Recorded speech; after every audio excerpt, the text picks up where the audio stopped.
시청자 여러분 반갑습니다. 시대의 징표 특별판 세월호의 진실 이제 다시 시작이다. 제가 오늘 첫 방송을 준비를 했습니다. 시대의 징표는 신성국 신부님 그리고 최민석 신부님께서 진행하시고 있는 팟캐스트 방송인데요. 이 방송의 특별판으로 세월호의 진실을 추적하기 위한 방송을 오늘부터 시작을 하려고 합니다. 어제 4월 16일 세월호 참사 일주기였습니다.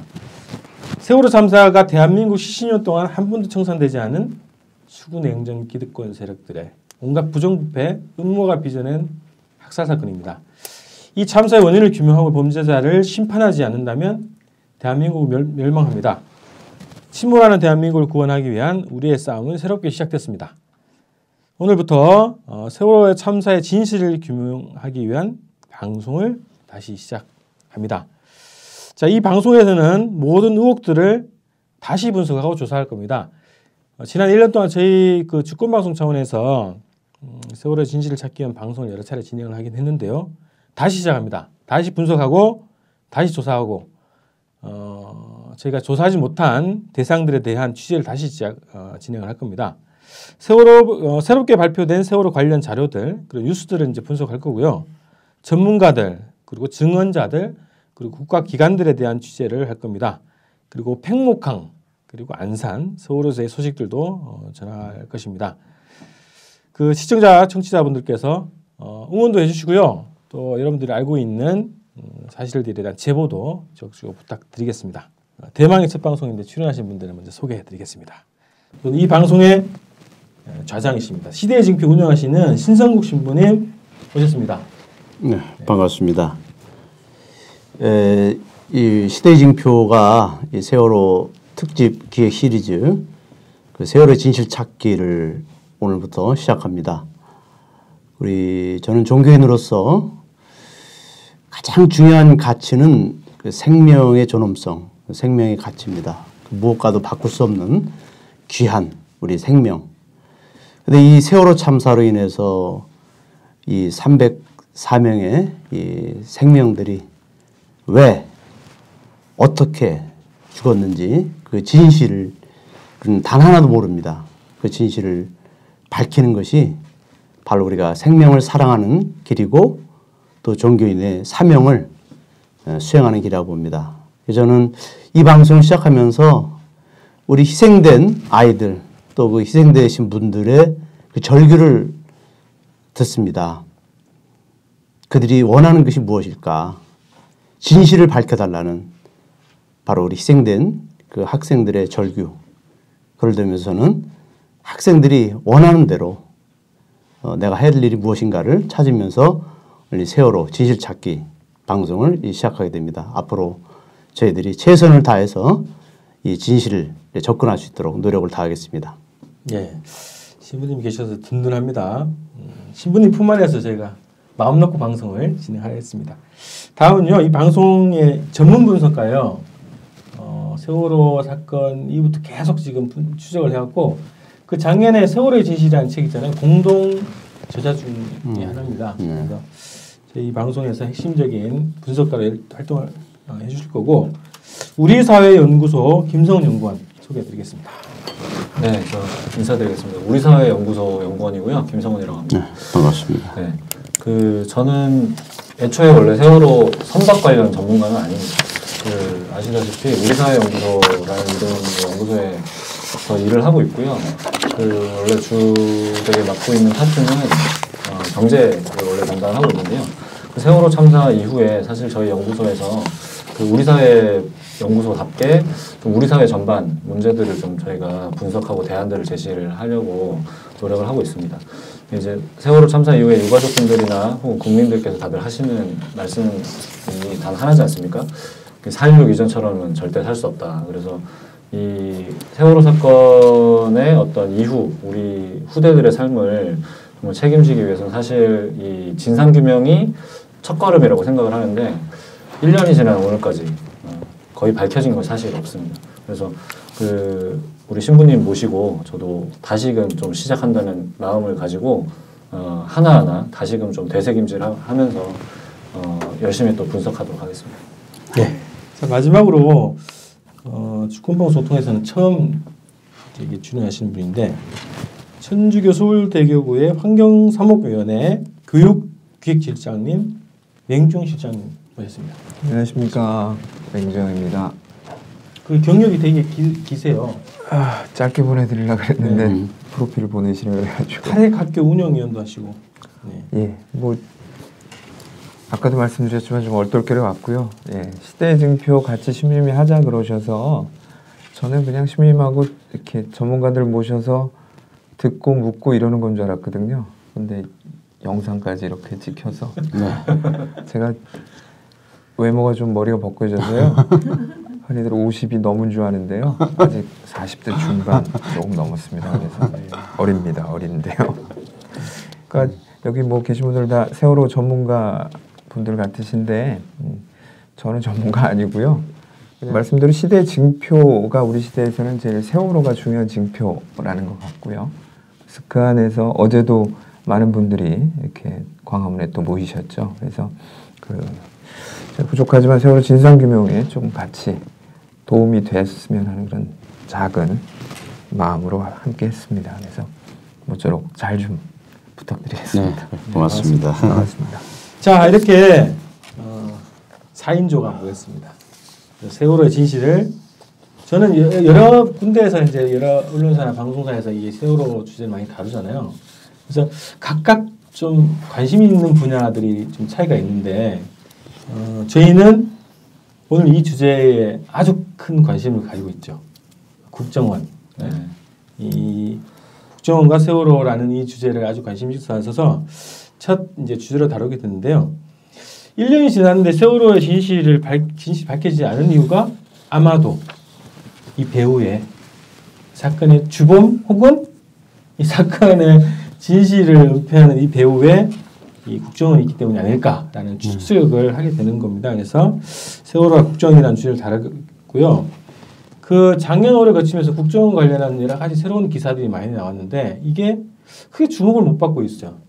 특히 세월호 관련해서 충분히 이게 같이 분석될 수 있는 그런 기사들인데 주목을 못 받고 사장되거나 관심 밖에 멀어지는 이런 현상도 있어서 저희가 다시 한번 기억을 다시 이제 일깨워드리고 또 새롭게 이 밝혀진 사실들 그리고 저희가 주장하는 논리들을 오늘 한번 다뤄보도록 하겠습니다. 그래서 세월호와 국정원이라는 주제로 김성훈 연구원이 이제 준비를 해오셨는데 시작을 해보죠. 네, 일단은 좀 설명을 왜 세월호가 국정원과 관련이 되게 됐는지부터 좀 되돌아보면서 최근에 어떤 그 논란의 양상까지도 한번 짚어보는 그런 시간을 좀 가지겠는데요. 일단 국정원이 이제 세월호 사건하고 연관이 되게 된 게 사실 저도 국정원에 굉장히 관심이 많습니다만 그 국정원이라는 조직이 그냥 일반적인 조직은 아니지 않습니까? 그래서 그 없는 간첩도 만들어내고 그 다음에 그 대선에도 깊숙하게 개입을 했다는 사실이 사실 그 법정에서도 많이 밝혀지는 부분들이 있고 그런데 때마침 또 세월호 사건에 국정원이 연관이 돼 있다. 이런 것들이 증거들이 몇 가지가 나온 게 있어서 좀 살펴보겠는데요. 크게 보면 세 가지가 있습니다. 첫 번째는 그 해양사고 관련된 보고 개통도가 하나가 있었고 또 하나는 그 국정원의 괴문건이 하나가 발견이 됐죠. 그리고 마지막으로는 이제 국정원의 외곽 조직이었는데 양우공제회 혹은 이제 양지회 이렇게 두 가지 조직이 있습니다. 이 두 가지 조직이 과거에도 좀 약간 주목을 받다가 다시금 좀 세월호 사건이 터지면서 다시 좀 주목을 받게 됐는데요. 그래서 이거 세 가지를 다시 한번 좀 되돌아보겠습니다. 그러니까 지금 그 성남의 이재명 시장님이 이것 때문에 지금 고소당해가지고 그렇죠. 명예훼손으로. 네, 그래서 세월호 실소유주 논란 뭐 이런 거죠. 네네. 세월호의 실소유주가 그러니까 청해진 의원 이병헌이 아니라 국정원 아니냐 이런 이제 의혹을 강하게 지금 제기를 하고 계시죠. 그래서 세월호가 처음에 이제 이상하다 이런 게 발견이 된 것이 뭐냐면 해양사고 보고 개통도였습니다. 그 자료 화면을 보시면 이제 그 해양사고 보고 개통도가 있는데 이것은 뭐 쉽게 말씀드려서 비상 연락망이죠. 그래서 세월호가 어떤 그 해난 사고에 처해가 됐을 때 어디로 연락할 거냐 뭐 이런 건데 기본적으로 이제 세월호가 이제 도표를 보시면 세월호가 처음으로 연락을 하게 돼 있는 곳이 세 군데가 있습니다. 좌측에 보시면 국정원 제주지부 이렇게 돼 있고요. 우측에 보시면 국정원 인천지부입니다. 그 왜 제주와 인천이냐? 세월호가 인천과 제주를 왔다 갔다 하기 때문에 이제 제주와 인천을 연락하는 건 맞는 것 같은데 왜 그것이 국정원이냐 이런 거죠. 그러니까 첫 연락 기관이라는 거죠. 그렇죠. 사고가 나면 맨 먼저 여기를 연락해야 되는 거죠. 그리고 실제로 당일에도 이제 그렇게 연락을 했다는 것이 밝혀진 바 있고요. 네, 그래서 이것이 이제 도대체 왜 이런가? 그럼 다른 배는 어떤가? 이런 이제 의문들이 제기가 됐습니다. 근데 그 국정원에서는 그 당시에 국정원뿐만 아니라 일각에서는 이 국정원과 연결이 돼 있는 것이 유사시에 이렇게 혹시 혹은 뭐 전쟁이 났을 때 세월호가 큰 배지 않습니까? 그래서 이 배를 이제 국가에서 동원하는 그런 어떤 선박이기 때문에 이제 국정원과 연결이 되어 있다 이렇게 좀 주장을 한 바가 있죠. 근데 이제 다른 배를 그래서 한번 살펴봤습니다. 다른 배를 살펴보니 시스타 크루즈라는 배가 있습니다. 이게 청해진 소유는 아니죠? 청해진 소유는 아닙니다. 이게 이제 다른 회사의 선박인데 국내에서 가장 큰 배죠. 쉽게 말씀드리면. 그래서 크루즈 선박 호화 여객선입니다. 네. 호화까지는 아니고요. 네. 크루즈 여객선. 크루즈. 뭐 그렇다 보실 수 있는데 이 배를 살펴본 이유는 이게 이제 가장 크기 때문인데요. 만약에 세월호가 국가 동원으로 지정이 돼 있다라면 이제 그게 선박 크기 때문에 그런데 그럼 당연히 이제 시스타 크루즈호도 지정이 되어야 됩니다. 근데 이제 이 배를 살펴보니 자료 한번 보여주시죠. 네. 시스타 크루즈는 매우 정상적이에요. 이제 첫 번째 사고가 나면 당연히 인근 선박으로 연결이 되고요. 그다음에 우측을 보시면 해경정으로 연락이 됩니다. 그러니까 주변에 이제 해경들이 순찰을 돌고 있으니까 당연히 이제 이렇게 연락이 되게 되고. 사선에 보시면 저기 연락이 전화가 아니라 일반 통신 연락이라는 거잖아요. 그렇죠. VHF. 그러니까 이제 저거는 쉽게 말씀드리면 무전기를 생각을 하시면 돼요. 무전기. 그래서 이렇게 그 선장이 무전기를 대고 얘기를 하면 그것이 이제 VHF 단파 무전기죠. 그래서 저거를 통해서 연락을 가게 됩니다. 그리고 이제 대각선에 보시면 전화번호가 나옵니다. 저기로 연락을 해가지고 이제 사고를 신고를 하게끔 되어 있고요. 물론 당연히 그 목포나 진도 이쪽에도 그 VHF 그러니까 무전기로 다 연락이 되게 돼 있습니다. 그리고 운항관리실이라든지 목포 해양경찰서. 그러니까 일단 누가 봐도 대단히 합리적이죠. 의심할 여지가 전혀 없습니다. 그런데 이제 앞에 보신 것처럼 유달리 세월호는 국정원하고 제일 처음으로 연락을 하게 돼 있다. 이것이 이제 하나의 의혹의 출발점이 되었던 거죠. 저기 시월드 고속페리가 시스타 크루즈의 그 본회사구만요. 네, 그렇습니다. 네, 목포 제주 간. 네네. 목포 지부, 제주 지부 뭐 이렇게 되는 거죠. 그 외에 그 쌍둥이 배라 그랬던 오하마나호죠. 네. 그것도 그 운영 규정이 없다 그러더라고요. 이 국정원 쪽으로 보고하는 개통체계가 없고 거기도 바로 이제 보면은 해운조합, 청해진 해운, 제주본점. 그러니까 그 사례는 이 세월호에만 규정이 있다는 얘기인 거죠. 있죠. 그러니까 이제 이렇게 알고 계신 분이 아직도 많습니다. 네. 그게 아닌가요? 네. 그래서 이거를 아직도 이렇게 알고 계신 분이 많습니다. 네. 저도 나름 조사를 했는데 그렇게 나오더라고요. 네, 그게 아니고. 근데 취재를 마침 또 했어요. 했는데 오하마나호 배를 갔더니 붙어 있는 겁니다. 이렇게 선실내에 비상 연락망에 붙어 있지 않습니까? 어딜 가도. 이걸 보니까 오하마나호도 똑같이 돼 있는 거예요. 자료 한번 보여주죠. 좌측에는 국정원 제주지부, 우측에는 국정원 인천지부. 이게 그 오하마나호 배에 직접 올라가가지고 취재하는 과정에서 확인된 연락처라는 거예요. 이걸 보려고 한 게 아닌데 다른 것 때문에 취재를 갔다가 뉴스K라고 나오죠. 네, 국민TV에서 이제 이거를 취재를 그때 했는데 이것이 밝혀진 겁니다. 그럼 이게 쌍둥이 배인데 이게 두 개 다 이제 청해진 해운 그렇죠. 네, 소속의 배인데 청해진 해운 소속의 이런 그 크루즈가 이 배 말고 또 다른 크루즈 있습니까? 없습니다. 아니 두 대죠. 아니 제주 크루즈였는지 모르겠는데 네. 백령도 왔다 갔다 하는 배가 또 있어요. 운항하는 여러 가지 청해진 해운이 네. 네, 인천 백령도 노선이 또 있죠. 네. 그것도 약간 의심스럽단 말이죠. 네. 그 노선도. 네. 네, 어쨌든. 예. 근데 어떻든 청해진 해운 소속의 이 쌍둥이 인천 제주를 운항하는 이 두 배만 네네. 그 지금 국정원이 이런 그 어떤 연락망을 취하도록 되어 있네요. 그렇죠. 예. 그러니까 사실은 이렇게 여기까지만 보면 일단은 그러니까 이제 세월호가 실소유주가 누구냐, 세월호의 실소유주가 그렇죠. 누구냐, 이것이 그 청해진 해운이고 이거 배후에 국정원이 있다 이렇게 좀 얘기가 되었는데 네. 청해진 해운이라는 그 회사 자체가 이제 통째로 의심이 가기 시작하는 겁니다. 왜냐하면 그 전까지는 이제 세월호만 그렇게 확인이 되어 있었는데 알고 보니까 오하마나오도 그렇더라고요. 같이. 그렇죠. 다른 배는 안 그렇네. 예. 유달리 그러니까 청해진 유달리, 두 개의 배가 이렇게 되어 있더라고요. 그 제가 잠깐 말씀드렸는데 청해진 해운이 이제 두 배를 제주 인천 노선을 두 배로 운항을 하는 거예요. 그렇죠. 근데 다른 노선 중에 인천에서 백령도 노선도 있단 말이죠. 인천 근데 백령도. 이 노선은 굉장히 예민한 노선이잖아요. 네. 백령도, 연평도 뭐 이렇게 그렇죠. 이런 지역이라 예민한 지역의 수역이란 말이에요. 그래서 청해진 해운이 이걸 운영하는데 국정원과 또 관계돼 있고 그러니까 그 국가안보 지역 아닙니까? 이 또 예민한 지역이라. 그렇죠. 그래서 그 노선도 의심이 되는 거죠. 그러니까 그 목적 자체가. 노선의 그 배에 이런 그 연락망도 예. 우리가 한번 좀 조사해볼 필요가 조사해볼 있습니다. 필요가 있죠. 예. 예. 그쪽도 청해진 해운에 관련된 그렇죠. 모든 그렇죠. 배들을 예. 조사할 필요가 있습니다. 그 김재범 그 기획관리부장 컴퓨터 파일 복원하면서 보니까 그 백령도 노선에서 네. 그런 흔적들이 나왔었다고 또 아, 일부 그래요? 팟캐스트에서는 주장을 하고 네. 있죠. 지금. 아 그렇군요. 예, 예. 확인이 좀 필요한 추가적인 네. 좀 조사가 필요한 부분인 것 같습니다. 그러니까 뭐 백령도 국정원 운임 할인 뭐 2012년부터 청해진과 국정원 관련되는 문건들이 폐기한 하드에서 이제 나왔다는 거죠. 그렇군요. 그런 것들도 한번 중요한 지적입니다. 네. 그러니까 이렇게 되면은 이제 국정원이 그러니까 세월호만 소유를 한 게 아니라 청해진 전체를 관리하는 어떤 그런 이제 정황이 그렇죠. 계속 나오는 것 같습니다. 그래서 그 저희가 작년에 취재를 하는 과정에 그 청해진 해운의 그 상무가가 있어요. 네.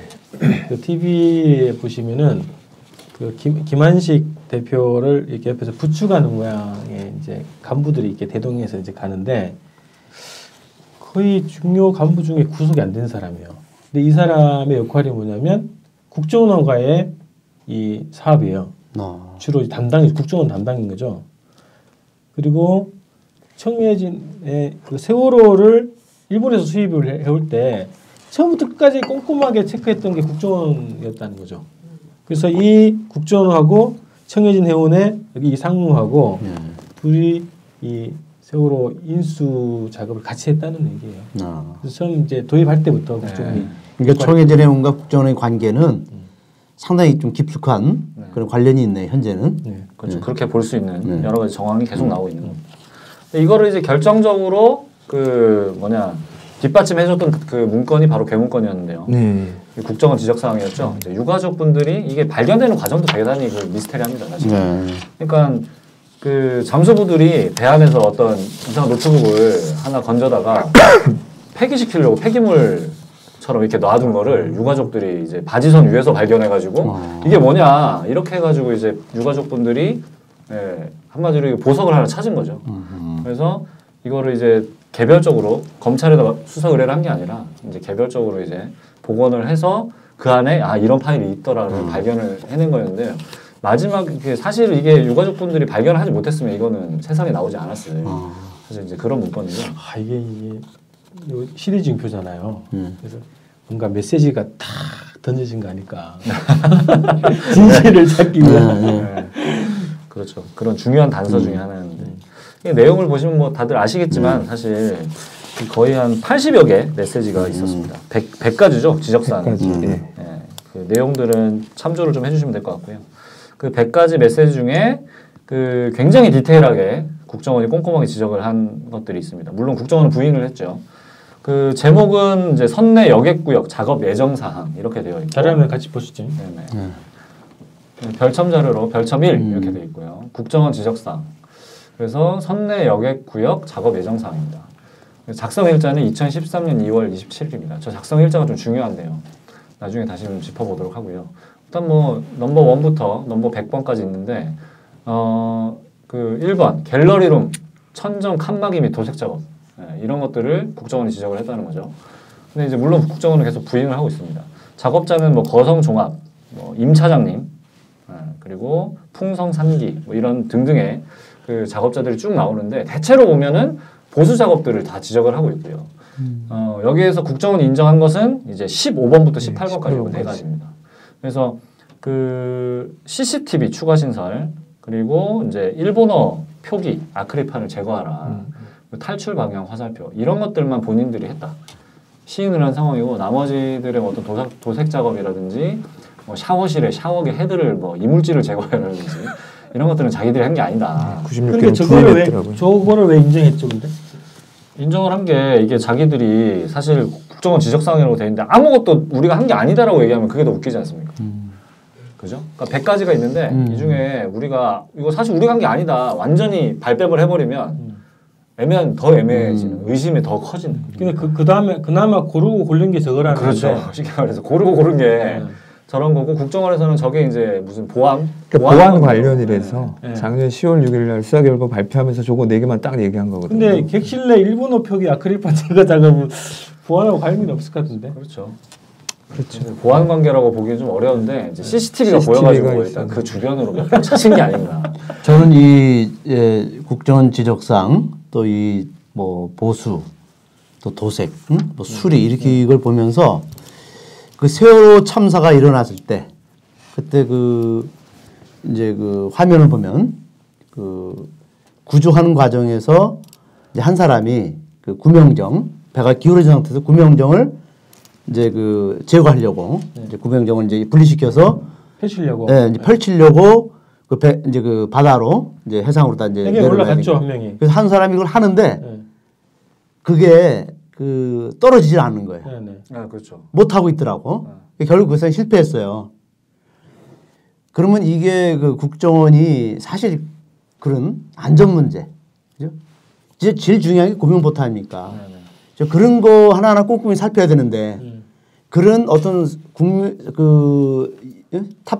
승객들의 생명과 관련된 그런 구명정에 대해서는 전혀 지금 여기서 지적이 안 되고 그런가요? 엉뚱한 타일, 뭐 샤워실에 무슨 뭐 도색, 테이블이 무슨 색깔로 바꿔라. 이런 아주 정말 생명과 관계없는 돈벌이 사업에만 치중했지 않았는가. 그러니까 국정원이라는 이 인간들은 국민들의 생명 안전은 안중에도 없다. 신부님은 아예 확정을 하시네요. 저는 연상. 오늘 제가 여기 오면서 추정하세요.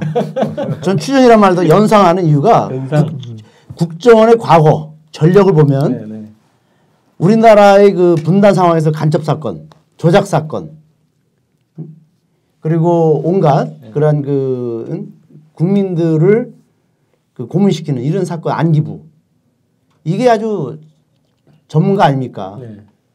그러니까 조작의 달인인 국정을 생각하면 이 세월호도 연상이 돼요. 과거의 그런 전력들하고. 그러니까 국정원이 지금까지 역사의 제약을 악행을 저지른 것들이 의심받을 수밖에 없다. 이 사건하고도. 칼기 쭉 조사하면서 보셨던 이 안기부의 그런 행태, 공작 행태가 그대로 닮아있다 이렇게 생각하시기 때문에 추정을 하시는 거잖아요. 연상을 하시는 거잖아요. 연상입니다. 그렇게 그런 범죄를 저질러 왔던 집단이 어느 날 회개하고 바뀌는 게 아니죠. 18대 대선 부정선거도 보십시오. 국정원 댓글 사건. 그들은 회개하지 않고 한 번도 국민을 위해서 존재하지 않고 이런 잘못된 정권 이런 세월호 같은 학살 정권에 봉사하는 그런 기관이라는 것이 드러나지 않습니까? 그러니까 변하지 않아요. 그들은. 이 국정원 지적사항도 저 지적사항이 나왔을 때도 해명하겠다 그랬어요. 이게 왜 이런 지적사항이 있는가 해명 안 했습니다. 해명한 게 4개. 4개. 그거 준비했죠. 해명 어떻게 해명했는지. 다시 신부님 지적사항 보시니까 제가 다시 한번 이렇게 쭉 한번 훑어봤는데 100가지를 다 훑어보니까 정말로 그게 없네요. 분명히 없습니다.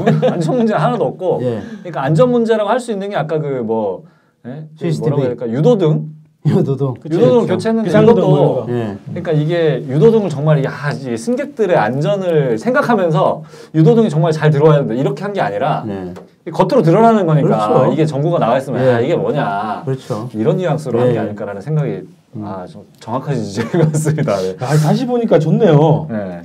그런 것들이 막 보이네요. 저는 다시 보니까 뭐가 보이냐면 여기 작업한 기업들 있잖아요. 거성종합 뭐 이런 여기를 인터뷰를 해봐야겠다. 여기 취재한 것들이 있는데 있어요? 취재한 것들이 있는데 다 인터뷰 거의 거절했습니다. 사실. 그 전에. 그 여기 보시면 임 차장님이라는 분도 나오고 예, 여러분들이 나오는데 다들 이제 좀 약간 노코멘트 하고 있는 이런 상황인 것 같고요. 그 코멘트 할 게 없다라는 게 입만 열면 뭐가 나온다라는 또 그런 얘기로 좀 들리는 것 같아가지고 그렇죠. 일단 뭐 그 지적사항에 관련해서는 좀 더 추가적인 분석이 더 필요할 것 같습니다. 작성자는 그냥 사망으로 처리가 된 건가요? 그 이후에 뭐 그렇죠. 그렇죠. 네. 그 사무장 네, 사무장은 추정되는데 추정인 거죠, 추정이죠. 그것도. 네, 실제로 그분은 확인이 안 된 거죠. 그렇죠. 그것도 조금 저는 의문스럽다는 생각을 그냥 개인적으로 합니다. 작성자가 그 돌아가신 거죠. 예, 이 참사 일어나고 얼마 후에 바로 그 의문의 죽음 당하지 않았어요? 그러니까 어떤 밝히지 않는 죽음으로. 아 그런가요? 배와 또 함께, 확인 필요한데 그 승무원 사망자 예. 중에 사무장이 있는데 그 사무장이 이거의 작성자다 이렇게 국정원이 주장을 하는 거죠. 주장을 하는 거죠. 일단은 그렇고요. 일단 국정원이 어떻게 해명했는지를 좀 같이 좀 살펴보시면 네. 이것이 왜 국정원 거냐 이게 좀 더 될 것 같은데. 끝일 것 같냐? 네. 국정원이 두 차례 해명을 했습니다. 근데 첫 번째로는 이제 어떻게 해명을 했냐면 국정원은 그 당시 국토해양부 현 해양수산부의 요청으로 세월호의 국가보호장비 지정을 위해서 3월 18일부터 20일간 사흘간이죠 보안 측정을 실시했다 이렇게 주장을 했습니다. 근데 아까 이제 제가 작성 날짜가 중요하다고 했는데 작성 날짜가 2월 27일이지 않습니까? 근데 보안 측정은 그 이후에 했다는 거죠. 그래서 일단 국정원에서는 세월호가 큰 선박이기 때문에 국가보호장비 지정을 하려고 했고 그래서 보안 측정을 실시했다.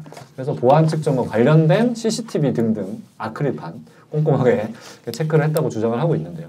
근데 이제 문건 날짜랑 안 맞으니까 작성 날짜랑 안 맞으니까 2차 해명을 시도를 합니다. 그래서 그 사전 준비의 일환으로 인천해양항만청과 항만공사, 해운조합, 그러니까 기타 등등을 데리고 간 거죠. 등과 함께 합동으로 2월 26일부터 27일간 세월호를 방문하여 미비점들을 점검한 사실이 있다. 이렇게 실토를 한 거죠. 그러니까 앞에 해명이 완전히 거짓말이었다라는 걸 스스로 인정할 꼴이 돼버린 겁니다. 그래서 이제 이때 그 자기들이 얘기를 하면서 100개 중에 4가지를 지정을 한 겁니다.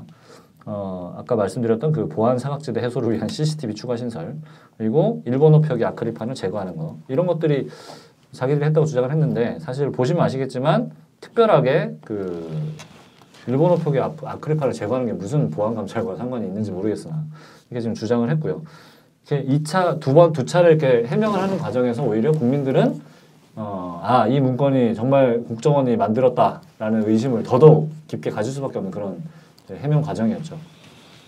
그래서 이 날짜가 또 중요했던 이유가 뭐냐면 아까 이제 그 국정원이 세월호를 인수하는 과정에서 굉장히 깊숙하게 연관이 있다 이런 얘기를 잠깐 하셨는데 그 세월호가 한국에 들어오는 과정, 수입되는 과정을 한번 좀 살펴보면 자료화면 같이 보시죠. 네. 그 최초 진수한 것이 이제 마루에이 페리라는 일본 회사입니다. 이 일본 회사에서 1994년 4월 1일 날 진수를 해서 이제 선박이 노후된 거죠. 거의 20년 가까이 돼가는 직전. 18년. 그렇죠. 18년. 네. 그 해, 그러니까 2012년도 10월 8일 날 청해진 해운에서 도입을 하는 걸 것으로 이렇게 되고요. 물론 이제 근거는 이명박 정권이 그 당시에 이제 여러 가지 규제를 완화하면서 한국에도 그 당시에 이제 선박 연령이 20년 이상 되면 사용하지 못하도록 돼 있었는데 이것을 10년간 더 느리죠. 그렇죠. 그런 과정에서 청해진 해운이 이것을 도입을 하게 됩니다. 네, 그리고 증개축을 도입을 하자마자 이제 직후에 전남 영암에 있는 CC조선이라는 곳에서 넉 달간에 걸쳐서 실시를 하죠. 증개축 작업을 합니다. 그리고 이 검사를 마지막 날 한국성급이라는 이제 국가기관에서 진행을 하고요. 그리고 그 개통도가 작성된 날짜가 바로 아까 그 보신 거 있죠? 국정원과 비상연락망. 그것이 작성된 날짜가 2월 25일입니다. 그리고 이것은 이제 해경을 통해서 그 승인을 받죠. 그리고 마지막으로 지적사항이 확인이 된 것이 작성이 된 것이 이제 2월 27일이라는 겁니다. 이 과정을 보시면 이것이 이명박 정권에서 규제 완화가 이루어지고 그것을 어떤 국정원이 이것을 만약에 했다고 가정을 했을 때 이것이 정말 좋은 하나의 사업거리가 되겠다. 왜냐하면 싸게 수입할 수 있으니까요. 싸게 도입을 해서 영업을 할 수 있고 그런 조건이 마련됐으니까 청해진 해운을 이용해가지고 이걸 한번 해보자. 이렇게 결심을 했다고 가정을 하고 그 다음에 증개축을 한 겁니다. 증개축을 하는 과정에서 이제 여객실을 많이 늘렸죠. 여객실을 늘리고 그렇게 하면서 이제 그 최대한 좀 사람을 많이 실을 수 있도록 이렇게 바꾼 다음에 개통도도 작성하고 이제 지적사항도 만들어 놓고 이런 과정이 이제 한눈에 좀 들어오게 되는 것이 아닌가 이렇게 좀 추정을 해볼 수 있겠죠. 수입 과정에서 보면은 그 청해진 해운이 그 당시에 부채 비율이 상당히 높았어요. 그러니까 어떤 은행으로부터 자금을 이렇게 지원받을 수 있는 그런 상황이 아니었다. 그 당시 이제 그 산업은행 그 강만수 그쪽에서 아주 특혜로 대출했다 그런 얘기가 나오고 있거든요. 그러니까 그 특혜 대출을 그 일개 그 해운회사가 받을 수 있다는 것은 더구나 산업은행이 어떤 그 심사도 제대로 거치지 않고 형식적으로 해서 이제 했다는 것은 그 청해진 해운이 엄청난 그 권력 기관을 등에 업고 그런 특혜 대출을 받지 않았는가 라는 생각이 들어요.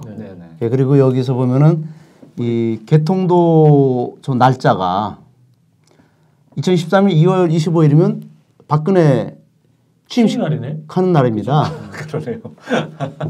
이게 얼마나 이 18대 부정선거하고 이 시기를 보면은 상당한 연관을 갖고 있어요. 2012년 10월이면 이제는 대선 18대 대선을 앞둔 두 달 전에 수입을 하고요. 개통도 국정원으로 이제 직접 연락을 취하도록 하고 그리고 27일 날 이틀 후에 이제 그 지적사항이 있죠. 최종 수정된 날이죠. 네. 그리고 이 세월호 사건이 날 때가 2014년 4월 16일이죠. 2014년 4월 16일이면 그 당시에 국정원 부정선거로 인해서 댓글 사건으로 인해서 국민들이 그 엄청나게 그 국정원을 궁지에 몰아놨던 국정이 궁지에 몰렸던 시기였고 그리고 천주교에서는 신부들이 전국 각지를 돌면서 국정원 부정선거에 대한 규탄, 시국미사를 했던 시점이에요. 그때가 최정점에 달 때가 2013년 말부터 3월까지였습니다. 그리고 4월 15일 날 남재진 국정원장이 사과하고 내가 그때 아마 3분 사과였을 거예요 그때? 예. 3분 사과. 사과를 하고 그리고 4월 16일 날 이 세월호 참사가 일어났어요. 그러니까 이게 하나하나 다 이걸 제대로 우리가 좀 짚어보면은 국정원하고 깊은 관련을 이게 연관이 있다는 것이 계속 여기서 드러나고 있지 않는가. 그런 생각이 들 수밖에 없죠. 네. 그러니까 국정원이 자기들이 세월호에 떳떳하다면 저렇게 구렁이 담론한 식으로 해명하지 말고 당당하게 국민들이 신뢰할 수 있도록 그죠? 정말 소상하게 해명해 줘야 되는데 지금 더 의심받고 있습니다. 계속 숨기고 또 뒤로 빠지고 있고 그리고 이 지적사항도 유족들이 발견한 거 아니에요. 그죠? 그렇죠. 유족들이 발견하니까 지금 유족들이 발견하고 나니까 이제 국정원들이 마지못해 형식적으로 해명하는 거 아니에요. 지금. 그러니까 상당히 소극적이고 이렇게 좀 뒤로 밀리고 있는 거 아니에요. 국정원이. 그렇죠. 국정원은 사실 저렇게 해명하는 게 습관처럼 돼 있어가지고 일단 인터뷰 하자 그러면은 우린 모른다. 비밀주의. 네, 비밀주의가 아주 만연해 있고 그런 조직이기 때문에 국가 비밀이죠. 무슨 얘기를 해도 다 저렇게 해. 그 배를 보니까 예전에 그 통합진보당 이상기 의원이 그 당에서 요 세월호 신실특위였거든요. 위원장이었는데 그 세월호 처음에 수입했을 때 그 엔진실을 찍은 사진을 공개를 했어요. 다 썩었더만. 그러니까 그게 하여튼 그거를 일단 고친 거예요. 고쳐서 증개축까지 한 건데 이걸 한번 알아봤는데 한국 성급에서 이게 개축이 끝나자마자 이제 검사를 하잖아요. 그 한국 성급에서 선박 검사를 하루 만에 못 끝낼 거란 말이죠. 그렇죠. 며칠 걸렸을 것 같은데 그 과정이 좀 파악이 좀 돼야 될 것 같고 그러면 국정원 소유라고 이제 한국 성급에서 인식을 하고 있었다면 뭐 일사천리로 되지 않겠어요? 시기도 보면은 뭐 차곡차곡 그냥 며칠 안에 그냥 다 끝나버린 건데 그 속도면 일반적인 배의 수입과 운항 그 준비 속도랑은 좀 다를 것 같다는 거예요. 그거 한번 비교가 필요할 것 같네요. 예.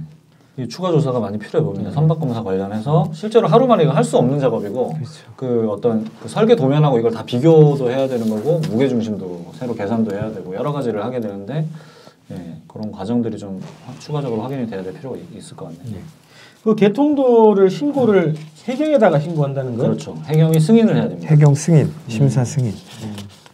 해경에서 그 이를테면 청해진해운에서 개통도를 작성을 해서 해경에 보내주면 뭐 괜찮네 그래가지고 이제 승인을 하면은 이제 그대로 진행이 되는 거죠. 그 오하마나오는 그 이함대 사령부에다가 사고 발생 시에 네. 통보하기로 돼 있다고 얘기 나왔었잖아요 작년에. 그런 얘기가 있었죠. 네. 그런데 초반에 국정원 보고 규정이 없다는 얘기를 하면서 네. 이제 함대 사령부로 하게 돼 있었죠. 근데 알고 보니까 음. 그치 오하마나오도 국정원이었죠. 그렇게 돼 그러니까요. 있는 예. 거죠. 그렇게 돼 있는 거죠. 자, 그다음에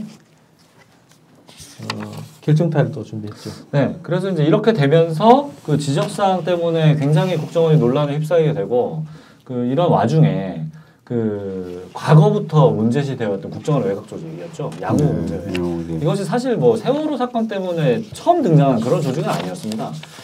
그 국정원이 관리하는 비자금이라는 공작 자금이라는 게 워낙 이렇게 만연해 있고 이러기 때문에 그 국정원의 외곽 조직이 있고 국정원 직원들이 또 퇴직했을 때 먹고 사는 문제들을 또 해결하기 위한 외곽 조직들이 굉장히 많다라는 것들은 공공연한 사실 비밀이었죠. 근데 이제 이 세월호 사건으로부터 다시 참사가 벌어지면서 이 국정원의 외곽 조직들이 재조명받게 되는 이런 과정이었는데요. 양호공제회와 양지회가 등장을 하게 됩니다. 그래서 국정원의 외곽 조직은 크게 두 가지가 있습니다. 그 양호공제회라는 조직하고 양지회라는 조직이 있습니다. 이 두 가지를 좀 비교를 해보시면 일단 양호공제회는 그 이름이 둘 다 이제 양자가 들어가 있잖아요. 벼양자 쓰는 거죠. 벼양자를 쓰고 있어요. 음지에서 이래가지고 양지를 좀 맞습니다. 퇴직하고는 누가 봐도 한눈에 알 수 있죠, 사실. 그 음지에서 우리는 일하고 양지를 시작한다. 그런 이제 슬로건에 맞춰서 이름도 벼 양자에 벗 우자를 쓰고 있어요. 그리고 이제 양지회 같은 경우는 벼 양자에 땅지자. 퇴직하고 올라왔다 이런 것 같아요. 그렇죠. 땅 위로 올라왔다. 땅 위로 올라왔다. 따뜻한 데로 왔다. 그래서 우리는 양지에 살고 있고 이는 음지에 살아라. 현직이기 때문에. 그리고 이제 양호공제는 특이한 조직인데 이게 현직 직원들이 가입을 해 있어요. 네, 그리고 뭐 뒤에도 살펴보겠지만 이 이사장이 현직 기조실장, 기획조정실장이 이제 현직 이사장을 하고 있습니다. 그리고 이제 양호공제회가 설립된 시기는 박정희 정권 때인 1970년이죠. 네, 중앙정보부 시절에 설립이 됐고요. 네, 목적은 이렇게 돼 있습니다. 공식적으로 국정원 직원들의 생활 증진과 복지 향상을 도모한다. 아주 이제 무난하게 설정이 돼 있는 거죠. 그리고 이제 회원 수준은 5,000명. 그러니까 즉 국정원 직원 수와 같겠죠. 네, 그렇게 돼 있고. 국정원이 5,000명밖에 안 될까요? 뭐 공식적으로는 그렇죠. 네. 5,000명이 본 직원이고 나머지는 뭐 대학직이거나 불학직이거나 이런 식으로. 그렇죠. 네. 비선이겠죠, 비선. 네. 그리고 이제 연간 적립금이 60억 수준인데 저거는 무슨 얘기냐면 추정입니다, 추정. 그러니까 이제 국정원 직원들이 한 달에 급여의 한 10% 정도를 10만 원 정도를 이렇게 적립을 했을 때 1년에 한 60억 정도가 적립이 되지 않겠냐라고 이제 추정을 하는 거예요. 근데 법인 등기부 등본에는 뭐 한 3억, 30억 정도 또 언론에서는 보도를 하더라고요. 아, 그러면 자본금이 30억 얘기하는 그렇죠, 그렇죠. 자본금 개념에서 자본금 30억. 이거 적립금 틀리죠. 네. 그래서 하여튼 그런 보도들이 좀 있고요. 그다음에 전체 투자 규모를 보면 은행권, 그러니까 금융권에서는 양호공제가 워낙 벌이는 그 투자가 많은데요. 이것도 추정입니다, 사실은. 그러니까 3천억 이상 정도의 규모를 투자를 하고 있다. 좀 추정을 하고 있는 그런 투자를 상황. 지금 이렇게 투자해 놓은 금액이 3천억 정도다. 그러니까 이게 이제 약간 아리송한 겁니다. 연간 적립금 한 60억 정도 되는 작은 조직인데 이 조직이 투자 규모를 한 3천억 정도 할 수 있으려면 사실은 50배네, 50배. 그렇죠. 하는 게 아니다 이런 거죠. 그런 이제 의구심이 자꾸 들게 되는 그런 조직이 양호공제. 그리고 이제 양지회를 좀 더 보시면 양지회 같은 경우는 퇴직자 전원이 뭐 가입을 다 한 것 같습니다. 일반 직원뿐만 아니라 임원들까지 다 가입을 하는 그런 것 같고요. 그리고 1990년도에 이제 안전기획부 시절에 안기부 시절에 설립을 한 조직이고요. 여기도 이제 설립 목적은 이렇게 돼 있습니다. 회원의 친목과 권익 옹호, 직업 안정 여기까지 괜찮은데 국가 안보에 관한 사업을 한답니다. 뭘 하는지 모르겠는데 주로 하는 사업은 그 양지회 관련해서 이 양지회가 주로 어디서 등장을 하냐면 그 보수단체 집회에 나가면 양지회 이름이 걸려있는 플래카드가 있습니다.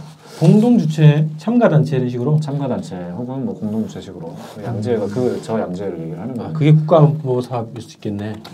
그럴 수 있겠죠. 종북척결 뭐 하는 거죠. 종북척결. 예, 그리고 뭐 그런 여러 가지 것들을 이제 집회들을 보수단체 집회에서 양지회 모습을 볼 수 있다. 여기는 이제 퇴직원들이 다 가입을 하는데 한 7,000명 정도 수준이라고 합니다.